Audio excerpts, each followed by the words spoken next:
You know, a lot of times people will ask me, Brandon, why you talk about when we're dealing with an adult dog? Why are you talking about the past when they were a puppy and this happened and that happened? We just want to fix the problem. You have to understand where this problem came from. It's just like anything in history. If you know why something happened in the past, doesn't matter what's happening now, but if you know why something happened in the past, you have a guideline in which to fix it. But if you don't know it, then what's going to happen is you're going to be fumbling around in areas that have nothing to do with what you're really trying to solve. And this is what we end up doing with our dogs. And they become neurotic. I want you to understand that dogs are already happy. That's how nature wired them. And when our attempts to make them more happier ends up making them more neurotic. It just happens to be that way. And we can't see it as neurotic because we think it's happiness. But I'm going to tell you what happiness looks like. These dogs just hanging out, quiet, free, all of them together is what they want because they want the inclusiveness.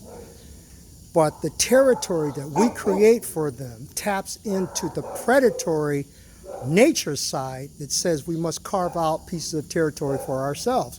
We do that not knowing, and we make our dogs possessive, dominant, aggressive in the areas that we live in because they are territorial creatures to begin with. There is a way to introduce our dogs to the environment that they live in that they will not see it at the level that I'm experiencing with people, this territorial aggression.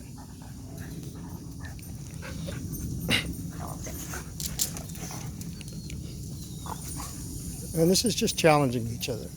These two are two dogs that during the fear imprint period, these are adult dogs that have grown up not getting that part fixed. And so they're on all the time, on. And they need an intermediary that's going to come in and say, hey, that's enough times and in a certain way that they can now listen to the human being as opposed to just being compulsively with the other dogs. I come in as a mediator to say, this is too much.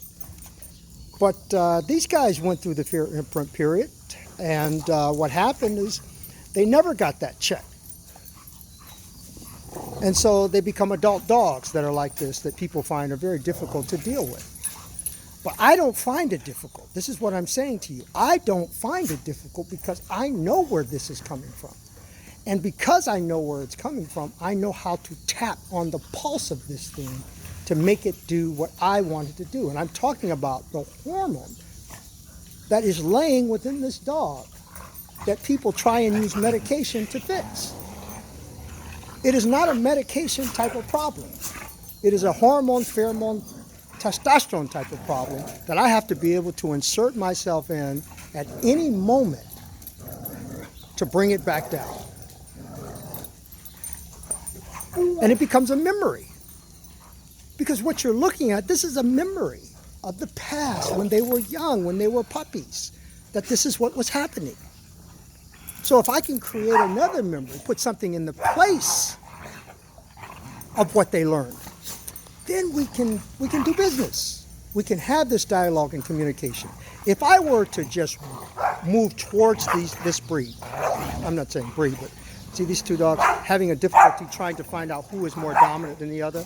Now, if these dogs have not been here going through this balancing phase, this could lead to what I call a fever pitch. You see? Because they all want to win. But how much energy do they have to exert just to say, I'm upset, is what we're experiencing with our dogs. And we call this aggression. And it is a form of aggression. You hear this? They are challenging each other, trying to figure out who's more dominant than the other without actually fighting. But a lot of times they have to fight to figure that out. That's just the law of nature. That is a law. Okay? And so our job early on, before it gets to this, before I have to be the one to balance this kind of attitude, and this is a balancing that you are seeing. These dogs have balanced themselves to this point where they can do that. But this could not have happened before. You see?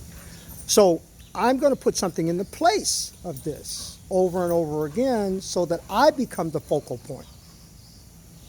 And look, your dogs are going to be with you all the time. Don't expect for your dogs to be the same with you that they could be with someone else. They may be better with someone else, meaning because you don't want to make the change, but you should be able to control your dog in spite of what someone else may not be able to do. You yourself should be able to do that because that's hierarchy.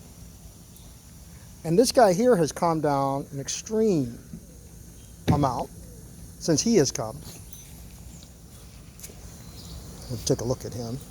He's a very beautiful dog, but his energy level is high. Now that on a leash, when he's meeting a dog, could cause a person to pull away, which just sends the wrong message to another dog that will cause that dog to do something aggressive, and then you will walk away with a dog that is remembering a scenario that it will do over and over again, and then it will end up becoming aggressive.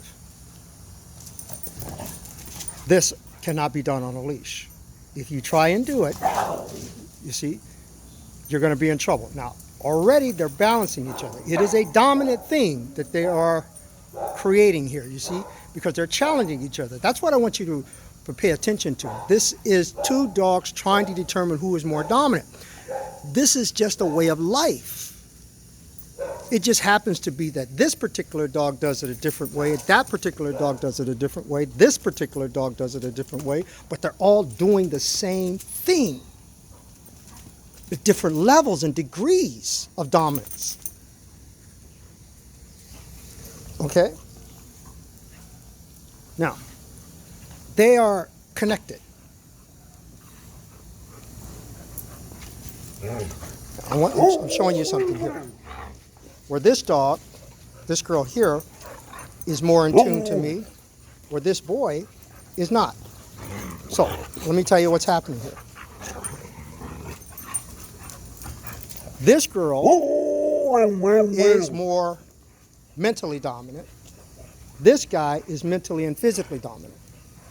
So it's taking a little bit something different for him than it will for her. This one, more verbal. This one, physical verbal.